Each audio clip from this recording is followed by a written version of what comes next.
Hello, friends. Welcome to the Veterinary Life Coach Podcast. Today, I have a wonderful guest for you. His name is Ron Sosa. He is a certified veterinary practice manager and a certified compassion fatigue professional. He is a neuroinclusive leadership coach, a speaker, an author, and the host of the Left Unattended Podcast. He's also the founder of his own coaching business called Syn-Apt. And he has a new book that just came out recently, I think in March, called Rewriting the Rules, a leadership model for neuro-inclusive, human-centered workplaces. And I'm really excited to meet him and have this podcast with him today. Welcome to the podcast, Ron.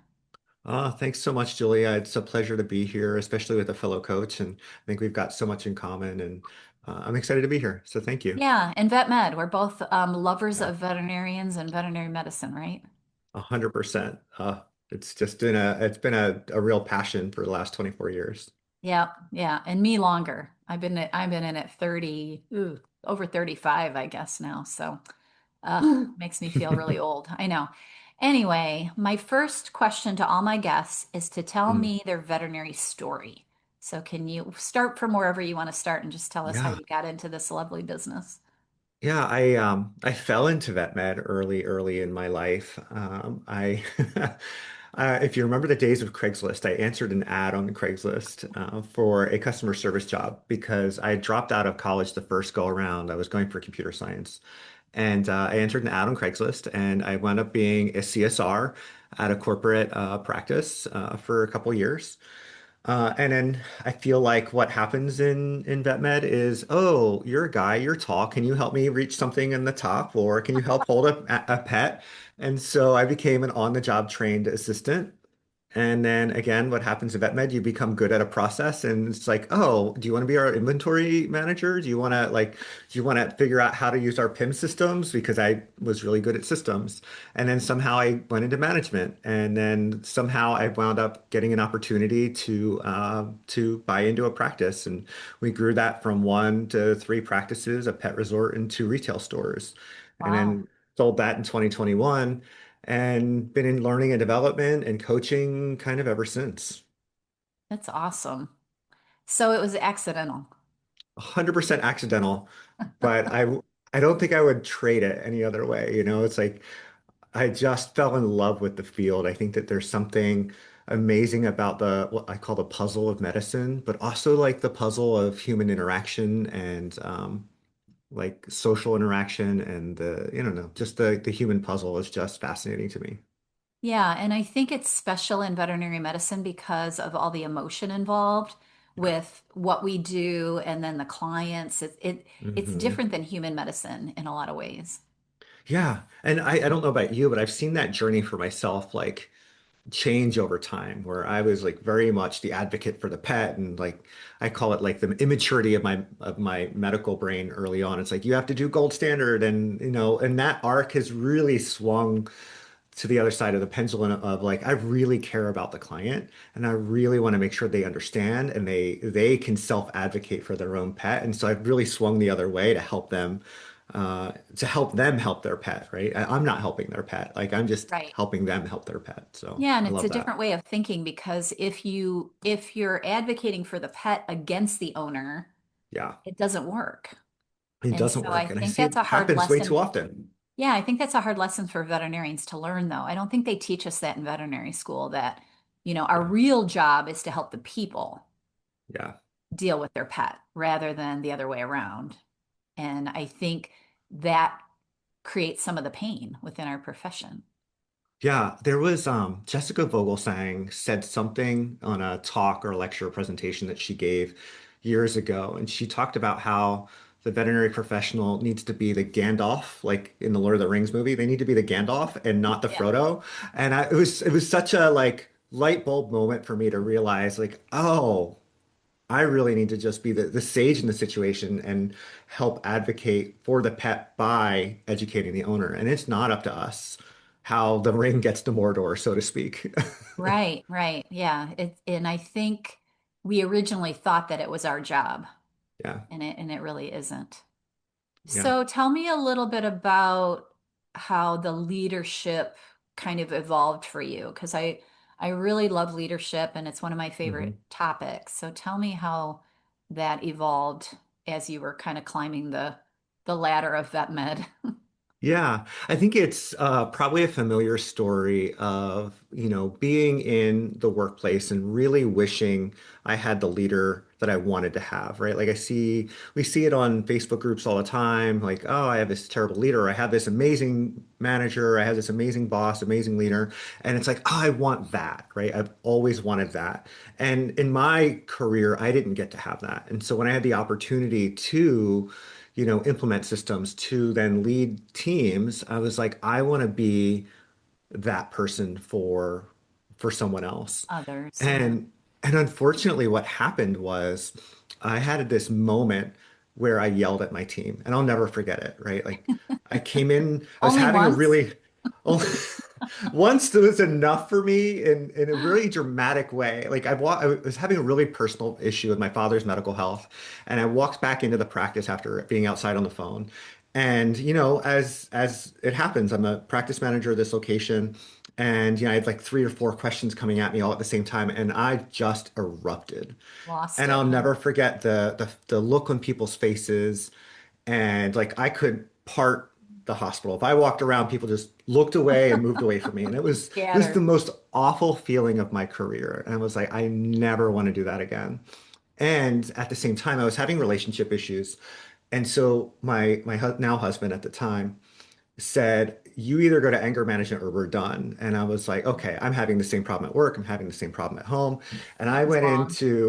I went in for anger management and I came out with an ADHD diagnosis. Ah, And it was interesting. like, That's how it it, happened. that's how it happened. And because I was Interesting. just getting frustrated over every little injustice or perceived injustice.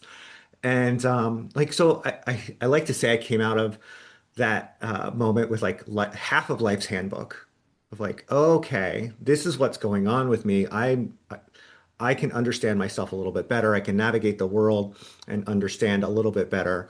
I didn't have everything right away. It took time and to really truly understand myself.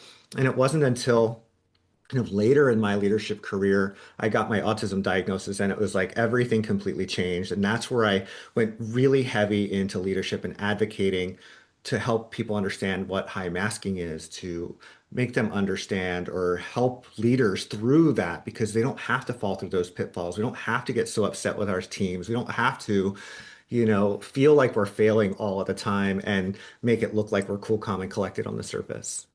Yeah. So explain to people what that feels like. I had a ADHD coach on my podcast a few weeks back, and Hmm. she explained how her brain works.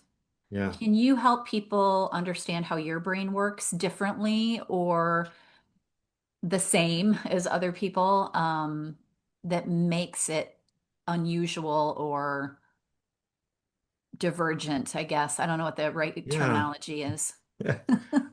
I would say for that moment where I yelled at the team, like what I remember is, and it still happens to occasion, it was just a complete sensory overwhelm. I was having like a very justice sensitive moment. I was hearing all these things, and all I felt was the room collapsing around me, right? Like the Mm, lights were too bright, all the noises were too loud. Like it was just sensory overwhelm. And like it was just like this release of like I need everybody away from me right now. It was just kind of like an eruption. I didn't know what I was yeah. doing. I didn't know what I was saying. It was just like this primal like get out of my way. Yeah. And Overreaction and yeah. yeah. And what I noticed is that's what happens when the lights are too bright, when the sounds are too loud. Like when I go into practice, like I'll have days where I am super productive. Like I still go into practice two to three, about twice a month as a vet assistant. And I go into practice and it'll be like a fairly busy day. We're double, maybe sometimes triple booked, and I am really efficient and things are running well. And I go out of there and I was like, man, that was a great day. And then I go in and sometimes it's like, why does today feel so overwhelming? And then when I started to really look at what were the sensory conditions that were going on, the dental drill, the fluid pump beeping off, the dogs barking in the kennel, like all of the things, the smell of rescue when it's first sprayed, like all of the sensory conditions that are going on in our practices. You've got people running around, doctors dictating orders. Like there's just so much sort of controlled chaos happening Hmm. in vet hospitals. And what I noticed is when I had more sensory inputs in that day, I often felt more depleted and overwhelmed that day rather than it actually being the work that we do. Right. Which was fascinating for me when I think about veterinary medicine, compassion fatigue, stress, the client interactions. Like for me, it was more of the sensory overwhelm than it is for the compassion fatigue, than it is the hard work that we do. And I think that might be true for a lot of veterinary professionals. If we can Yeah. maybe understand our brains a little bit better, then we can sort of decrease some of that overwhelm, decrease some of that burnout because it's just the way our brain works, and we can then adapt our environment around it. Yeah. Well, I totally agree with you. Working in a busy veterinary hospital, for everyone, there are days when there's just too much going on. Yeah. Too many questions, too many phone calls, too many barking dogs. It is overwhelming to anyone. And Yeah. I could see if you have a diagnosis of ADHD that it would make it that much more difficult. Yeah. Have you ever driven in the rain and it's Oh yeah, I hate it. downpouring? I Like hate it. it's downpouring and you have to Can't turn the see. radio down a little bit to Hmm. focus. Think Yes. about that in at 10 times or 100 time intensity, right? Yeah. And you can't turn the radio down because the drill is going in the dental room and the Sure. doctor's doing orders and all of the things going on. You can't turn that radio down, right? You Yeah. don't have control of the environment. And so we've got to figure out what turning the radio down is for us. So like, does that mean I get to walk away for 5 minutes, right? And Right. decompress? Is there a place for me to do that in practice? And so like that's the experience is I always bring it back to like when I was learning how to drive and cruise control felt out of control. And like I couldn't have the radio on, I couldn't have any because I needed to feel the cruise control and make sure I wasn't out of control. Right. To me, that's very similar to how my brain is active. I need to make sure I can control some of the environmental factors so that I can focus on the actual work. Right. Right. To make it easier to focus on Yeah, maybe one thing at a time, which yeah, is all you can really do. yeah. Yeah. And our brains aren't meant for one thing at a time in the sense of focus. Like we're perceiving all of the things all at the same time, whereas the non-neurodivergent person gets to have a filter, right? They get Yeah. to have the sunglasses, so to They speak, can of filter their it out. brain, and you can filter it out and not have it come in or Right. register that it's coming in. We don't always have the luxury to do that. Yeah. So, how do you talk to other people that are similarly wired to you that are trying to work in vet med and that it's difficult? Like, what is the conversation and how do they work with their brain to make Yeah. this a doable thing that we do? I have a little bit of a controversial opinion on this because I know not every ADHD coach or neurodivergent coach feels the same way. But I don't particularly care for let me deal with your executive function, right? Like it's very much like move and drink more water. It almost makes it feel like I'm the problem. And Right. so my particular style working with neurodivergent individuals is, all right, let's figure out who you are, right? Hmm. That's the unmasking piece. Let's figure out, Perfect. Yeah. always start with, I'm sure you've done this with clients, like what are your core values?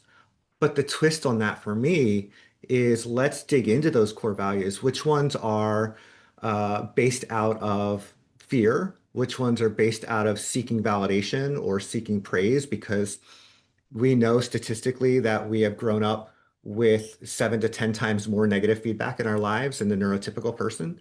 And so sometimes our core values, we think they're our core values, but they're the core value of the mask. They're the ones Mm. that keep us safe.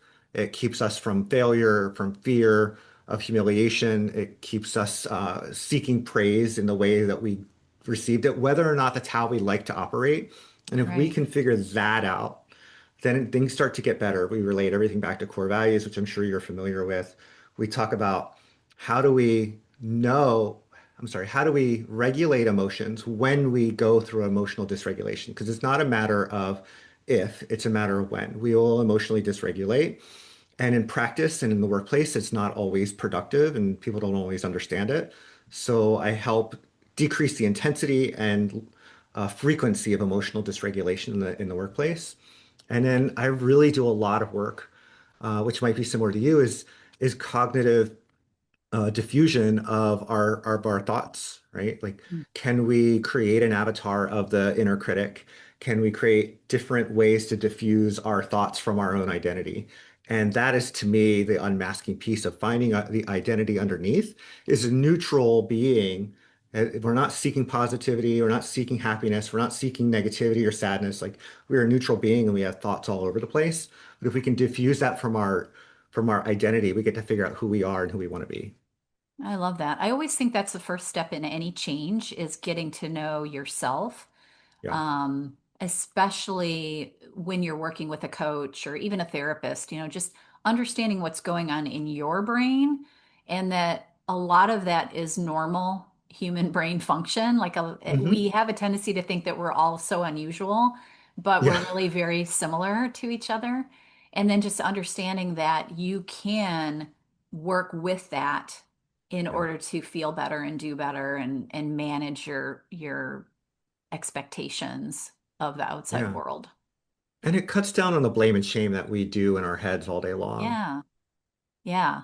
And I think of when you said understanding your core values, and some of that goes back to I call it your story. Like, where did your Hmm. story about yourself come from? Yeah, And I think if you can get back to that, sometimes you can, that just goes to more understanding of how did I get this absolutely. way? Why am I Hmm. a people pleaser? Well, of course, because this is how I was raised and this is who my family was. And, it kind of helps you just drill down into why you are the way you are. And then when you do want to change something, it makes it possible. Yeah, and I'm sure you've seen this where I've had some clients push back and go, I had a wonderful childhood. I didn't have the negative feedback. I was like, but you also got to watch your parents or somebody that you admired or loved go through negative feedback or get praised for being a Right. certain way. And you have taken on that persona, right? So Right. that you don't get the negative feedback they got, or so you get praised in the way that they got praised because you enjoyed that, right? So it Sure. doesn't always have to be because we received the negative feedback, but statistically it is true. And the neurodivergent person gets 7 to 10 times more negative feedback in their Yeah, it childhood. makes sense. When I talked to the other ADHD coach on my podcast, I automatically remembered a student that I was in elementary school with, and she was a brilliant girl, but very, very active. Hmm. And of course, in school, they don't like that, right? They don't like Nope. somebody getting out of their chair and talking too much and all that. And she just got Yeah. punishment after punishment after punishment. And it Yeah. terrified me because I was one of those try to be good kids. Yeah. And I just felt so sorry for her because I loved her so much, but man, did she get a lot of negative Hmm. stories thrown at her. And it's really sad to see that because it really wasn't Yeah. her fault. It was the way she was wired. I think first through fourth grade, every year I wound up having my desk pulled up next to the teachers because I was the active kid in my seat. I would drop things, I would talk to people. It was, and it was like I was never living up to my potential. It was, a lot of negative feedback, despite the fact that I was a straight A student. Right. Yeah. Which is crazy that Mhm. that there is so much negative feedback. And you think that over the years that teachers would learn that that doesn't work, you putting Yeah. putting kids in the corner and hollering at them and things like that doesn't really make for a healthy adult. It really doesn't. I've been thankful. I've got two boys now. Both have been diagnosed with ADHD, and my one oldest son, he's been very lucky with the teachers he's had.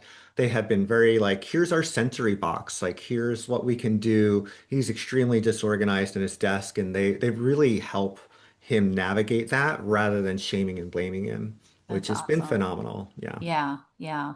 Do you think that that's something that we can do more in practice with our teams when people are different in their organizational skills or the way they approach the world? Do you think there's a way to work within your team for that? I do, and that's sort of the what you're touching on is what I wrote about in the book, Oh, Rewriting the good. Let's talk about Rules. your book because I wanted to get there. So in my mind, take a step back for a minute. In my mind, our workplaces are very similar to the trolley scenario. Are you familiar with the trolley scenario? I think so, yeah. It's where the trolley is like raging down the tracks, and you notice there's 5 people tied up on the main track, and you have the power to switch the main track to the side track. However, there's one person tied up on the side track. What do you do? It's like an ethical dilemma. Yeah. And I think in a lot of ways, there's parallels to our workplaces in the sense of we have set up our workplace for the many, serve the many, and accommodate the few, right? Right. And that's where accommodations come in. And accommodations, I don't care how helpful they are, the amount of shame that it takes for you to admit to someone where you're struggling, how you're struggling, if you actually have a diagnosis or not, like, and in the process to get a diagnosis, like all of that is just, it's a lot. Emotionally, it's a lot Sure. cognitively to go through. And so what I would like to see vet med kind of move towards that universal design principle where we've already set up our practices with accessibility in mind. And so that's kind of what the premise of the book is. It's a four-step leadership model, which is RISE. So it's reflection, implementation, sustainability, and empowerment. And we need to reflect on the systems that we have built in our businesses. What do the workflows look like? How do we build our buildings? How we create policies? Who gets terminated? Why do they get terminated? Who gets hired? Why do they get hired? What do our job descriptions say? I think we need to really reflect on that and think about where we are in human evolution and understanding because we understand and evolve language, we understand and evolve different diagnoses and people and disabilities and whatnot. And especially when vet med is in like a talent crisis, right? With not having enough Right technicians. now, yeah. You've got some people say, or some people say we do or don't have a veterinarian shortage. But either way, like if we know that, then we need to look at the systems we've created because there is a higher number of neurodivergent individuals in practice in veterinary medicine because the stats are showing that out of the UK. There's emerging research coming out of Australia. It's close to 50% of our veterinary practices are neurodivergent. And so now with that in mind, reflect on it. If I start to look at who I've terminated over the last 10 years, what do they have in common? If I look at who I've hired, what do they have in common? Like I think sometimes there's unintentional bias and discrimination that happens because we didn't know better. Sure. And if we know better, we can do better. So reflect on those systems. Like if we know we've got a neurodiversity that is high in vet med, now we need to build that in. Let's implement. We're going to get it wrong. We're going to implement something. We're going to try something. We might have to go back and reflect on, is this working to create that sustainability and empowering the next generation forward? Yeah. Do you have specific things that you think will work or are working when you work with a team to make it Uh, more neurodivergent inclusive? Yeah, I think there's some simple best practices out there, like our staff meetings. Like, please, and we've heard this from leadership all the time, have an agenda beforehand. Allow people to see what we're going to talk about before we talk about it. That Sure. allows for cognitive processing. Some people have delayed processing. And I see it all the time when I'll consult with a practice and they're like, I have a great team, but they don't bring anything up in the staff meeting. And I get three emails the night after or a week later If they had time saying to all think these about things it. like, they had time to think about it, right? So Yeah. can we get an agenda? Can we videotape or record or AI scribes are out there now. Can we have a transcript so that we can read it, we can listen to it? We know that there's different learning styles, and Mm. so people process information differently. When a doctor's giving orders to a technician, can we write it down, not only say it, right? We know there's different learning styles and processing styles. There's things like that. I did something in my own practices that I didn't know at the time, but looking back make a lot more sense today. I took all the doors off my pharmacy. It was like one thing I did every single time we would bought a new practice. First thing I did was rip the cabinet doors off on day one. I'm like, I need to be able to do inventory correctly, and I thought it was just my way, my system. And Right. what I realized is object permanence is a thing, and so object permanence is like when you play peekaboo with a baby, like the baby thinks that you actually disappear from the universe. Right. At about 18 months of age, that object permanence is supposed to change where they don't think you actually leave the universe anymore. That doesn't always change the same way for a neurodivergent type. So if I don't see it, it's out of mind. It means I can know that cephalexin is in that cabinet right there, and I'm probably going to ask where it is or open up five doors to figure out where it is every single time I'm looking for it. Oh, frustrating. Yeah, and think Yeah. about now every time I have to reach for a drug, right? That simple thing, every time I have to reach for a drug, I have to figure out where it is in a cabinet, the Yeah. amount of cognitive processing you are doing in order to figure that out. And that's just one tiny thing you need in the practice. Think about Yeah. every time you need to put a catheter in a patient, every time you need to fill a drug, every time you need to look for a piece of equipment. That amount of cognitive processing will lead to burnout.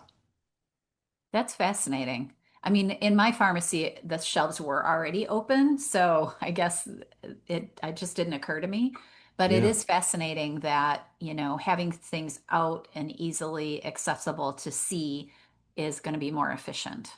Yeah. And now that if we create a process like that, it creates accessibility across wider margins.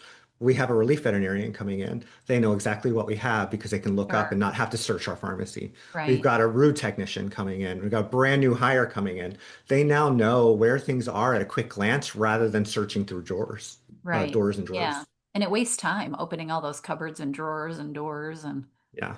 yeah. Okay, that's interesting. I wouldn't have thought of that. That would be something specific. Yeah. Are I think that there there's some things like that we can do that are like a blanket, like these are very for neuro-inclusive everyone? ways for Yeah. everyone. But then I think there's very specifics around who you have on the team and the team dynamics and how your workplace is set up that are a bit more nuanced and specific to your workplace. So, how does a leader that's running a veterinary hospital go about noticing who in their practice might be neurodivergent if they, number one, don't tell you, or number two, don't even know themselves? And how do they lead better to include those people, that variety of personalities? Because I led a lot of people over the years, and I can probably think of some that might have had some kind of diagnosis. But I always tried to get to know people and tried to manage to them. Hmm. But what can a leader do in that I think situation if they don't know? what you said is probably the best thing you can do, right? We're not trying to sit there and analyze and judge and diagnose our team members, right? We're not medical professionals. You can't do it. Right, What we can do is get to know our team. And if you've created a psychologically safe and culture and environment, they will probably tell you what's going on. right. And to me, that's a gift. If somebody tells me their diagnosis to me, that's a huge gift. Tells me I am Sure. creating safety for them. At the same time, psychological safety is not always enough. It's easy for me to say, "Hey, I'm struggling with time management and I can't get here on time all the time." It's another thing to walk into the practice late the day after I'm telling you I'm struggling and then get reprimanded for being late, right? So we Right, have psychological safety. We also need to create psychological autonomy, which right. means when I sit there and physically show you that I'm struggling in the way that it comes out, I'm also safe to be that. And stay that way and have the leader manage you in a way that accommodates for that whatever that issue is. Correct. Yeah, Yeah. And we create it right up front. Like, yes, some of the team is going to see it as unfair until we can create inclusive policy and have, DE&I, in my opinion, be a part of everything that we do because people are a part of everything that we do. I think we really need to get diversity, equity, inclusion training into our practices as just as important as OSHA training, just as important as DEA training. I think DE&I is so important to the veterinary practice. Again, I go back to the stats of upwards of 50% of our team members are neurodivergent, whether they know it or not, sure. because our practices are female dominated inside the practice. And we also know that females are less diagnosed, Hmm. right? The most most frequent time they are diagnosed correctly with a neurodivergence is when they've had a child who's struggling and they also realize the same struggles within themselves and seek out diagnosis, or when perimenopause hits and all of their supports and scaffolding and things fall apart because that hormonal shifts and dopamine changes and so those are the two times that females are most likely to get diagnosed if they haven't been diagnosed properly. And we think about that. So we've got team members who walk around the world never knowing and feel like a failure all day, every day. Sure. Yeah. And then they're getting reprimanded on top of it, which Exactly. doesn't help anybody. And I would think the same thing would apply to clients. I mean, we have 100%. to have neurodivergent clients in front of us all the time. Yeah. Yeah. Yeah. And think about that from there's something called rejection sensitive dysphoria. So it's a perceived rejection or perceived criticism. like the fact that a client will come in there and, we tell them that their pet's overweight, they take it as a personal failure and they can perceive that at a much higher, like, oh my gosh, like I'm a failing human being because I allowed Right. my pet to get overweight.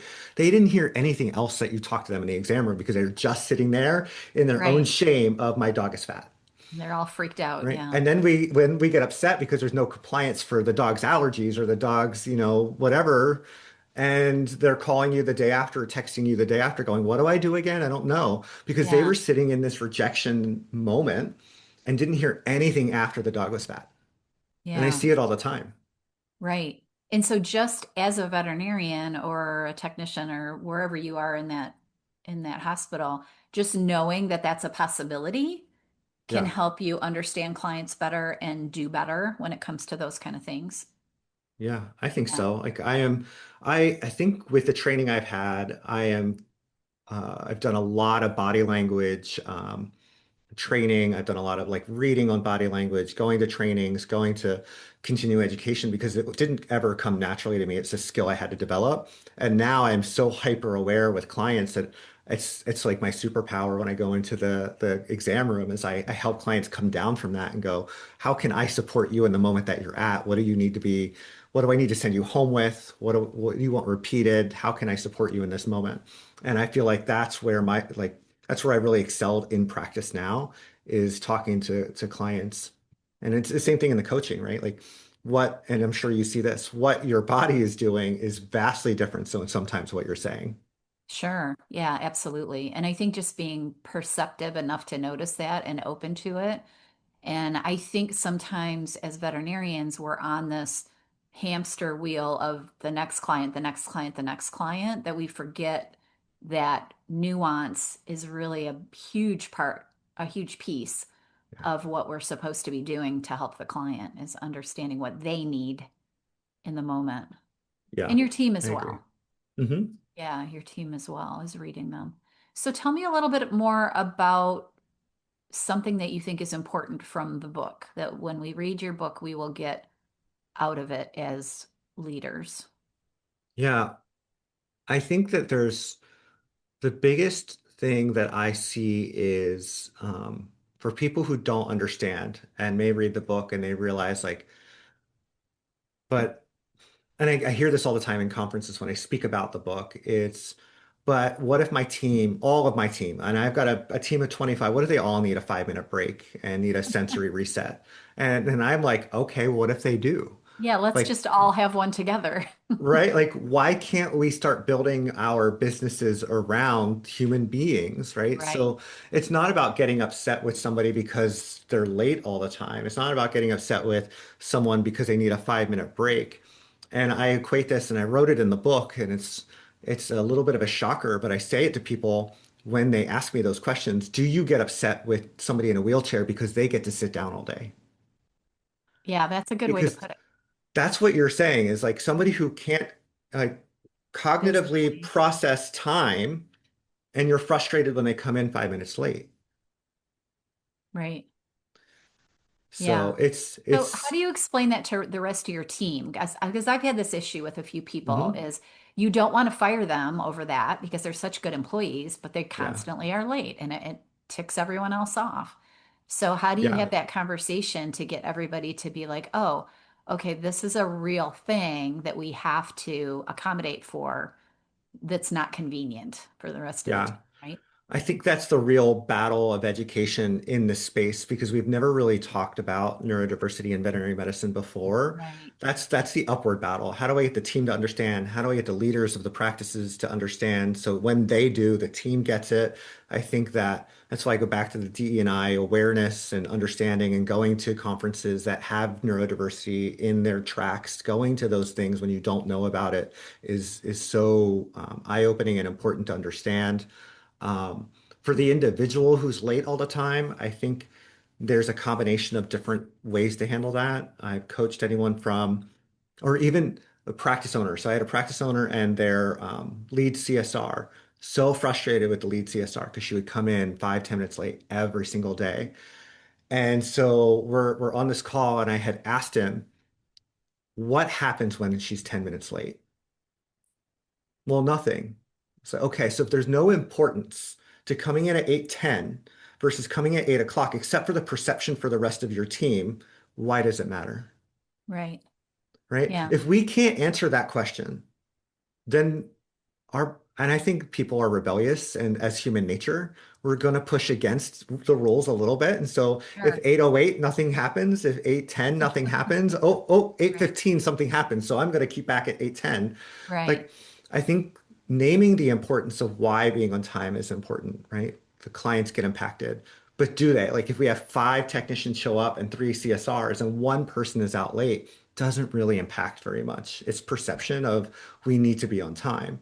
Right. Now, if all five people are a half hour late, that's a problem, right? Clients aren't Sure. being served, Right.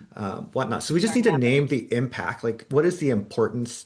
Tie it back to why they're in vet med. Tie it back to their own intrinsic values of being in your business, Right. so that intrinsically, if I love what I do, I want to show up to work on time.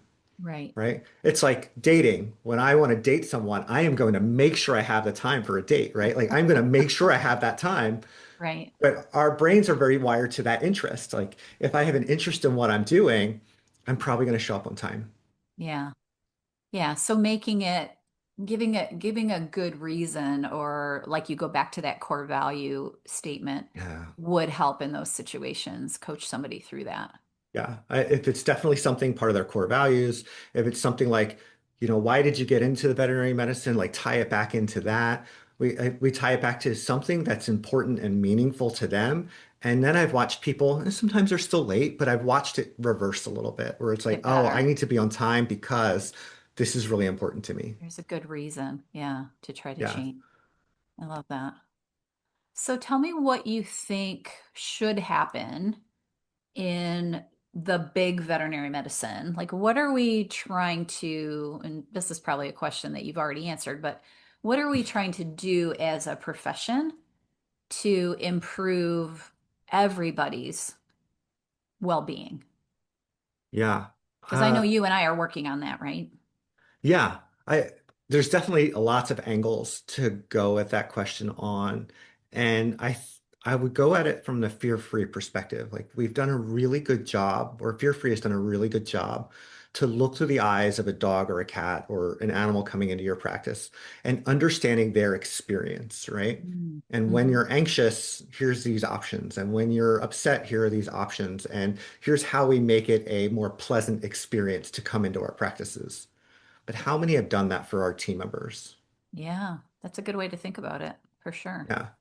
It Yeah. doesn't matter if you're neurodivergent or not. Have we looked at our business to go, what are the eyes of my team coming in? What do they experience as they run through the workflow of our businesses? What do they encounter frustration wise when they hit a rock in the workflow? How does that get resolved? Like the whole experience I think matters. We've done a very good job for our patients. I think we're doing better in the client journey. I'm Mm-hmm. seeing that a lot more lately, but I see no one talking about that from the perspective of our team when they come in. What does their journey look like, and how can we make their experience more pleasant? And then we can hold on to people longer. We retain people longer. There's stats out there on DE&I and neurodiversity on retaining up to 44% longer your team if you have inclusive policy. Yeah, yeah. As a hospital owner, I think just recognizing that you want each team member to have a good, I always thought of it as I want them to have the best life they can have. And Yeah, that's my job as a leader to try to make their job fit their life and make it as good as it yeah, can be. So I think if we can change our attitude to that, I think it's going yeah. to go a long way. Yeah. And life is still inside the practice, right? Because Sure. oftentimes, and I fell into this trap. I want to have my team to have a good life, and I want them to buy the house. I want them to have the nice car. I want them to, Save for build something, retirement, all the right? things. Yeah, I want that for them. Right. But what I missed early on in the career is like, but I also want you to work in my hospital and Yeah. have that, I don't want you to have as much friction. I want us to have healthy conflict. I want us to, Right. that sometimes Have a gets good time. overmixed, Yes. overlooked. Yeah, or separated too much. Like we're thinking Yes. that the work life and the home life are two separate things, when in reality Yes. they're very much intertwined, and we forget that. Yeah. Yeah. Agreed. And same with the personalities and the way everybody is wired. It all applies. Hmm. Yeah, that's amazing.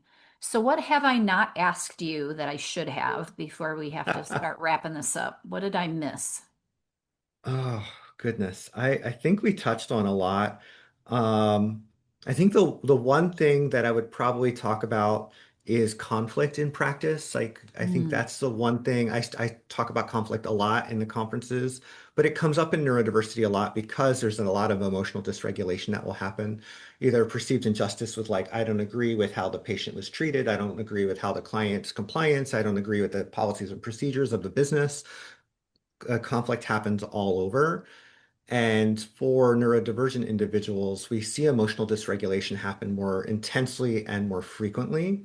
And okay. so giving people grace, like I'll give you a scenario. When I was in practice, I had a CSR who was bipolar. It was wonderful that she told me that she was bipolar, and then I could understand who she was. And we co-created a plan for when she felt dysregulated, how she was going to come back and re-regulate herself. So, yeah, she got more breaks than the average team member. It's because she needed it. And she was way more Right. productive when she was back on the floor with Sure. clients, right? And she was probably my best CSR to sit down with a client who was euthanizing their pet and making them feel comfortable, right? Like she had her strong suits, and it meant that every once in a while, when she had a really negative interaction with a client, she needed to go and re-regulate herself before she had a conflict with the team. Because Right. what was happening previously, she would get dysregulated and then blow up at a team member. Right? So how can we co-create plans so that damage doesn't happen in our teams? Because we know we are going to have dysregulated moments. We know conflict can arise. How can we all take moments to re-regulate our nervous system before coming back out, whether you're neurodivergent or not, because it's a high compassionate care field. Sure. Yeah. And there's so much emotion that sometimes it just gets away from everyone.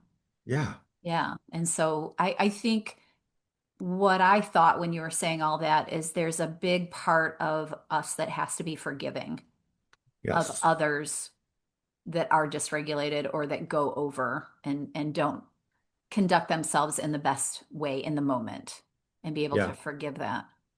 Yeah, I worked with one doctor. I didn't know she was doing this at the time. It actually used to bother me. She goes, if I start to get, I know myself and I can start to be mean. And she goes, I just want you to grab a banana and put it in front of me. She's, once I eat a banana, like that was her way of I'm re-regulating better, right? herself. And then she'd be like, okay, I'm being an asshole and I I'm going to get eat it. this banana and I'm going to re-regulate myself. And there was no shame. Like, here's your Right. banana. And it Yeah. was just a way of working that worked for us in that time.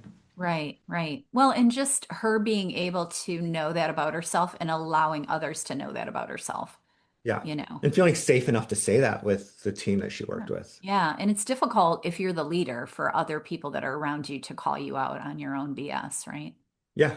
Yeah, but you have to allow for that and be humble enough to Yes. say, "Look, I'm not perfect, so if I'm misbehaving, I need you to speak up." Yeah, Yes. I And love that's where that.